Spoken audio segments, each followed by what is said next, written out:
Somitri Debroy asks, why has India stopped producing Nobel Laureates in the pure sciences? Great question. So for those who are not aware, the pure sciences are the natural sciences. In other words, physics, chemistry, and the life sciences. Right. So I wonder how many Nobel laureates has India produced in the pure sciences. I can think of C.V. Raman and no one else. And if we consider the Indian diaspora, then I can think of Hargobind Khurana for the life sciences, Subramanian Chandrasekhar for physics, and Venki Ramakrishna for chemistry. And I believe that's all. So India doesn't really have a tradition of producing a lot of Nobel laureates in the pure sciences. And I would not put it down entirely to a systemic issue or such, because we know that the Nobel Prizes are politicized. So let me reframe this question to ask, why does India not produce world-class research in the pure sciences? And to answer this question, one would have to ask another question, which is, how does any country produce world-class research in the pure sciences? Or what are the conditions that are necessary for any country to produce world-class research in the pure sciences?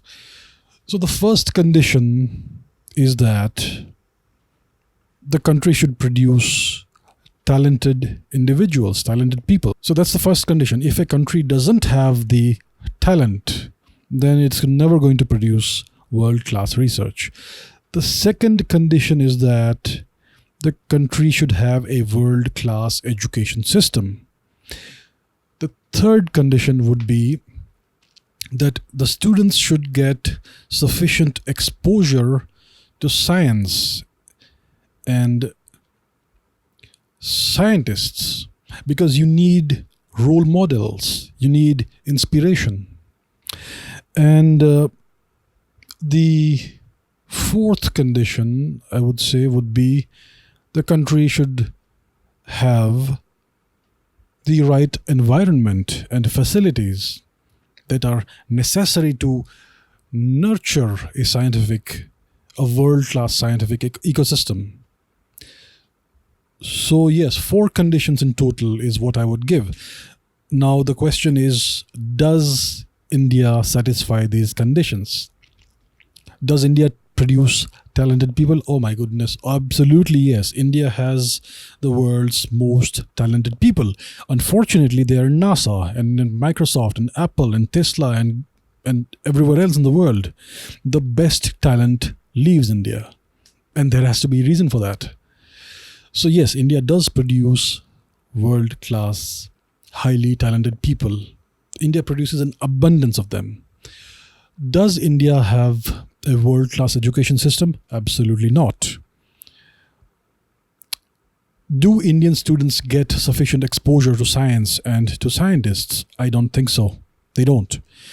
And lastly, does India provide its scientists with the right environment and the right facilities that would enable them to do research, to do high quality research?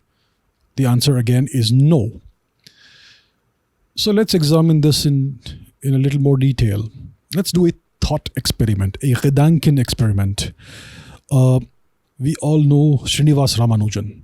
He was one of the greatest mathematicians ever. So let's take Ramanujan as an example and think about whether somebody like him, if he or she were to be born today, how would he or she fare in India's education system? Somebody like Ramanujan, whether he or she is a prodigy in mathematics or in physics or in any science, demonstrates awe-inspiring talent in one area, in one field, and is usually terrible or almost zero in everything else. So for example, Ramanujan used to get perfect scores in mathematics exams, but he used to fail all his other exams. He struggled miserably with English and other subjects. So what if somebody like Ramanujan was born today? If you put that person through school, how would he or she fare? So you would find that if that person is good in, let's say, mathematics, that person would do very well in math exams, but that person would struggle in other subjects. That person, if he or she were to be born in Tamil Nadu, would have to study Tamil, Hindi, English, history, geography, civics, and I guess something else as well. And for someone like Ramanujan, this would be torture. That person would have zero aptitude in all of these other subjects. And therefore, the education system would become an impediment, a giant barrier for such a student who actually is a genius.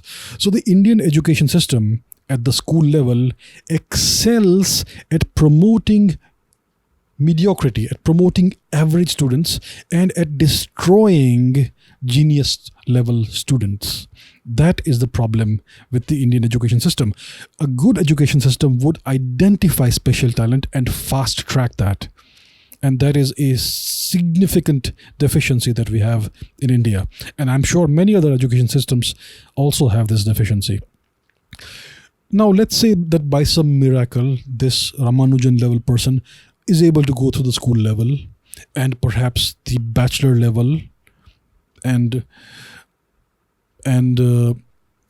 arrives in university. Now, what is the level of the education that is imparted at the college level and at the university level? In other words, at the bachelor level and the master's level. Well, all you are expected to do at these levels is memorize answers and regurgitate them in your examinations. Your exam papers always follow the same pattern. All you have to do is procure the exam papers of the last 10 years or so and work through them, and that's it. You're good to go. You can pass your exam. But it does not really nurture your abilities. It does not propel you to the next level intellectually. It does not give you any new knowledge or a higher level of knowledge. It does not do that. All you do is you study more complicated books. But once again, it's all about memorization. It's not about actually learning the subject, actually understanding the subject. It's not about that. So that's what somebody like Ramanujan would face at the college level and the university level. And what if that person were to reach the PhD level? Well, how is the Indian PhD system? It's terrible. On the one hand, you have these universities that churn out PhD after PhD, and if you look at their PhD thesis, it's abysmal. It's really very basic. It's not at a doctoral level. It's not really original research. It's the quality of the average Indian PhD is very poor. Unfortunately, that's the sad truth. And on the other hand, you also have these horror stories where talented students who produce high quality original research are prevented from obtaining their degrees for whatever reason. For political reasons, maybe they don't get along well with their PhD guide, or whether because they have some other issue with some other faculty member or the head of department, or because of some political reason or whatever. But you have these horror stories that come out from time to time consistently with regards to Indian PhDs. So the PhD system is terrible. It does not emphasize on original research, and in the rare occasion when somebody does do original research, they are often victimized and marginalized. So the Indian PhD system is terrible, and unfortunately. Now, what if someone like Ramanujan were to actually even get a PhD and become a faculty member in an Indian university? What would they face there? Well, what they would face is a politicized academia. They would find that they are at the lowest level of seniority when they become a professor, for example, or a reader, or whatever level you begin at. And they would find that even though their mathematical or scientific ability is superior to everybody else in their department, they still remain at the lowest level, and promotions are given on the basis of seniority, how much time you have served, not on the basis of competence or ability or talent. And that is a ghastly feature of India's academic system, that promotions are based on mediocrity, not mediocrity, but seniority. Promotions are based on seniority and not ability, not merit. So that's what somebody like Ramanujan would face. Now, what about the facilities you get? Do you get the right environment in which to do research? Do you have freedom over what research to do, what path to take, what directions to follow? Usually, if you're a junior member of the department, you don't. You're told what to do by the seniors, by the head of department or whoever else. And if you're into experimental sciences, then do you get the right facilities? Does India have observatories? Does India have high quality world-class laboratories? Do Indian universities have world-class scientific equipment? The answer is no. I will not name the IIT, but there are certain IITs where you will find $1 million conference rooms, $1 million restrooms, but 2-decade-old scientific equipment in the laboratories.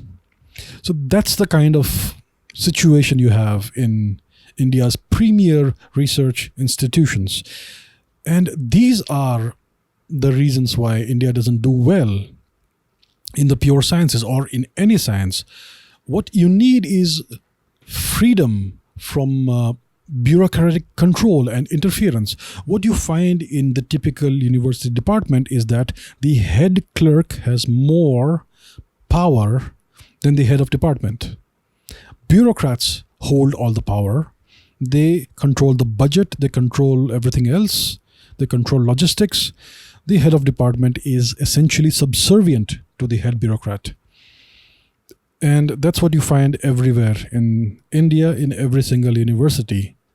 So this is something that needs to be rectified. Freedom from bureaucratic interference and control, the right kind of environment for research is needed.